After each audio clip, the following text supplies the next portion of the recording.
What issue? You are sitting in my seat talking something nonsense. ఏయ్ ఇల్లరా. వచ్చాను. నీకేమైనా పిచ్చా? ఎందుకు ఇలా రంకెలేస్తావు? ఇది జనరల్ మేనేజర్ గారి రూమేనా? ఎస్ అవును. మరి మేనేజర్ రామారావు గారు ఏరి? మేనేజర్ రామారావు కాదు, రంగనాయకులు గారు. ఆ గారు నేనే. మరి ఆయన ఆఫీస్ ఎక్కడ? అదిగో మళ్ళీ ఆయన ఆఫీస్ అంటుంది. Again you are talking nonsense. I don't understand again. అయ్యో నేను జనరల్ మేనేజర్ రామారావు గారి భార్యనండి. అర్జెంట్ గా కలుసుకోవాలి.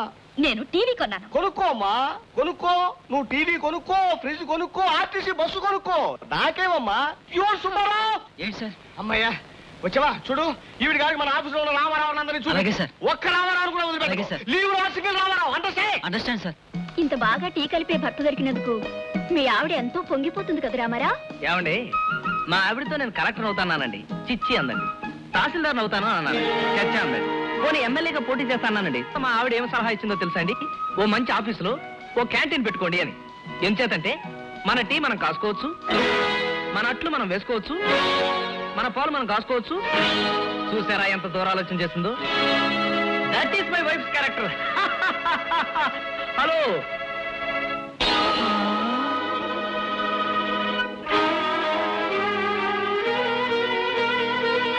రాణి నువ్వు ఇక్కడ? ఏ నేను రాననుకున్నారా? మీ రహస్యం ఇలాగే జీవితాంతం సాగుతుంది అనుకున్నారా? ఇదేనా మీరు చేస్తున్న బ్రాంచ్ మేనేజర్ ఉద్యోగం? ఇక్కడ కప్పులు కడిగి పనిచేస్తున్నారా? మిమ్మల్ని చూస్తుంటే మీకు సిగ్గేయడం లేదు? దీనికి నలుగురు తిరిగే రోడ్డు మీద అడుగు తిట్టడానికి పెద్ద తేడా లేదు. ఉద్యోగం లేదని ఇంట్లో పడింటే ఇంత అన్నం పడేసేదానిగా ఇలా పరువు లేకుండా పనికి మాల పని చేయడానికి అసహ్యం అనిపించడం లేదు. ఇంత నీచమైన బుద్ధులు, నీచమైన పుట్టుక మీదని తెలియక మిమ్మల్ని పెళ్ళాడడం నాదే బుద్ధి తక్కువ. కార్లని, సూట్లని, కట్టుకథలు చెప్పి ఎంత నాటకం ఆడారు. మీరు మర్చిపుట్టిగా పుట్టారా? ఛీ! ఎందుకండి జన్మ?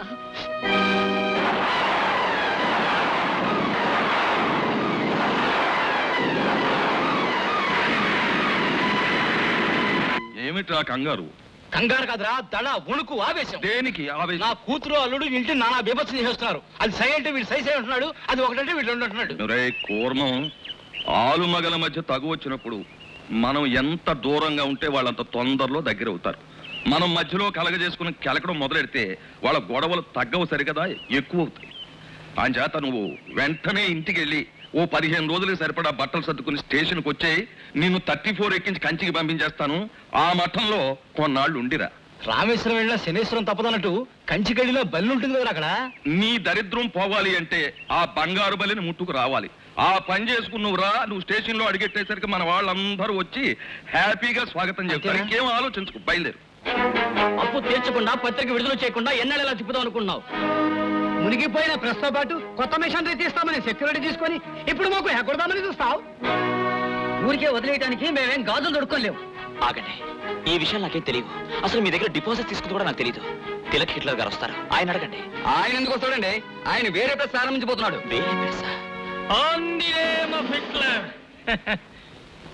ఏంటి బ్రదర్, చాలా బిజీగా ఉన్నట్టున్నావు? ఓహో, బిజినెస్ మాట్లాడుతున్నావా? మళ్ళీ వస్తాలే. ఈ అప్పుల వాళ్ళంతా నా మీద పడుతున్నారు. అసలు అప్పేంటి, ఎవరు చేశారు? సంతకాలు నువ్వు చేసావు గనక మేం చేసినా నువ్వు చేసినట్టే లెక్క. మీరు పత్రిక కోసం చేయమన్నారు కాబట్టి నేను చేశాను. నేను గంగలో దూకమంటాను, దూకుతావా? ఏంటి దొంగలు ఊళ్ళు పంచుకుంటే మేము ఏదో చూస్తూ ఊరుకోవాలా? నాకేం తెలియదంటే అతను అర్థం కాకుండా మాట్లాడుతావు నువ్వు. ఏ మిస్టర్, ఎందుకు షోట్ చేస్తావు? మాట్లాడుతున్నాగా. ఏమిటయా నువ్వు మాట్లాడేది? నీ పత్రిక బయటకు వస్తుందని నమ్మకం లేదు. ఏంటయ్యా టూ మచ్ గా మాట్లాడుతున్నావు? Be careful. మిస్టర్, నీ కాళ్ళు పట్టుకొని చెప్పాల్సింది. డీసెన్సీ ఉన్న మనిషిని కాబట్టి మర్యాదగా చెప్తున్నాను. రేపు సాయంత్రంలోగా డబ్బు కట్టావా సరే, లేదా నీ మీద చీటింగ్ కేసు పెట్టి కోర్టుకి ఎక్కిస్తాం.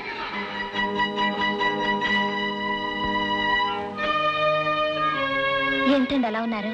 ఏం జరిగింది? మనసు బాగోక నేను ఎడుతుంటే మధ్యలో నీ ప్రశ్నలేంటి? మనసు బానే ఉంటుందండి, మనమే దాన్ని పాడు చేసుకుంటాం. ఏం జరిగింది? ఏం జరుగుతుంది? మగాడి బాబుకైనా చెడుకైనా ఆడదే కారణం అంటారు.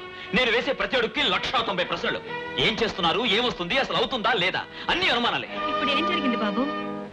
ఇప్పటి వరకు ఇంకా ఏం జరగలేదు. ఇక ముందు మాత్రం ఏం జరుగుతుంది? అందరూ నా పీక పిసికి చంపుతారు. అప్పుడు నా శవాన్ని నట్టింటేసుకుని ఏడుద్దురు గాని. ఊరుకోమ్మా, ఊరుకో. ఏంటి బాబు, అసలేం జరిగిందో చెప్పకుండా ఈ మాటలేంటి? ఇప్పుడు నాకు 1,00,000 రూపాయలు కావాలి.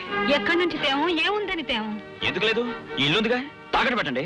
బాబు, నేను ఎవరి మీద లేనంత నమ్మకం పెట్టుకున్నదే ఒక్క ఇల్లు మీదే. నా బిడ్డకి ఈ ఇల్లే ఆధారం. నేను బతికుండగా ఇల్లు తాకట్టు పెట్టడం కుదరదు. జరిగిందేదో జరిగిపోయింది, పోయిన డబ్బు ఏదో పోయింది. నువ్వు ఏదైనా ఉద్యోగం చూసుకో. మనకి వ్యాపారాలు వద్దు బాబు. ఏం చేయాలో నాకు తెలుసు. మీరేమి సలహాలు ఇవ్వక్కర్లేదు. నా పరిస్థితి అర్థం చేసుకుంటే చాలు. ఈ ఇల్లు మీకెంతో నాకు అంతే. నేను చెప్పేది అర్థం చేసుకోరే. నాకంటే మీకు ఇల్లు ఎక్కువ. ఏమిటండి ఏదో పరాయి వాళ్ళ మాట్లాడుతున్నారేమిటి? నేనేం పరాయి వాళ్ళ మాట్లాడడం లేదు. మీ అమ్మాయి నన్ను పరాయమని చేసి మాట్లాడుతోంది. ఏ ఇంకో డబ్బున్న అమ్మాయిని కట్టుకుంటే నా అత్తమావళి సమయంలో నన్ను ఆదుకునేవాళ్ళు కారా? డబ్బున్న పిల్లని పెళ్లి చేసుకోలేదని ఇప్పుడు బాధపడుతున్నావా, లేదు డబ్బు కోసమే దీన్ని పెళ్లి చేసుకున్నావా? ఏమిటండి మీ ఇష్టం వచ్చినట్టు మాట్లాడుతున్నారు? నేనంత తేలిక కనపడుతున్నానా? కట్టుకున్న వాడు ఎవడో తెలీదు, నీతో చెప్పడానికి మాత్రం తయారయ్యారు. ఏమండి ఏమిటండి ఇది? అసలు మీరేం మాట్లాడుతున్నారో మీకు అర్థం అవుతుందా? ఈ రోజు ఆవిడ డబ్బులు ఇవ్వకపోయినంత మాత్రాందా ఒకప్పుడు మీరు సమర్థించిన ఆమె కథ ఇప్పుడు సంస్కారం లేకుండా కనపడుతుందా? అయ్యో పాపం, ఆడదని ఆవిడ మీద జాలితో నేను పెళ్లి చేసుకున్నాను. ఒక ఇంటిని నిలబెడుతున్నానన్న ఆత్మతృప్తితో నేను పెళ్లి చేసుకున్నాను. ఊరు వాడ మీ అత్తగారు ఎటువంటిది అంటే తలెత్తుకోలేక చస్తున్నాను. ఆ విశ్వాసం మీకుందా? అవునులే, ఈవిడతో చేశాక ఊరు వాళ్ళు చెప్తే మాత్రం ఏంటి? నీతి జాతి లేని వాళ్ళ మధ్య బతకడానికి అసహ్యం వేస్తోంది. మీరిద్దరూ కట్టకట్టుకుని ఈ ఇంట్లోనే చావండి.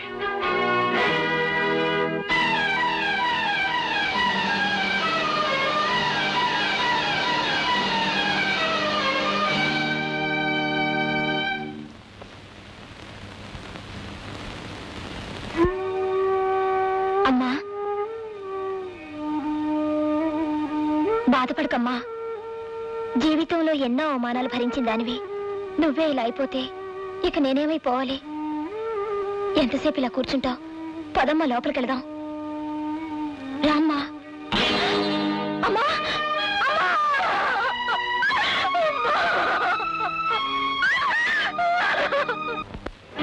ఏమిటి అనేది?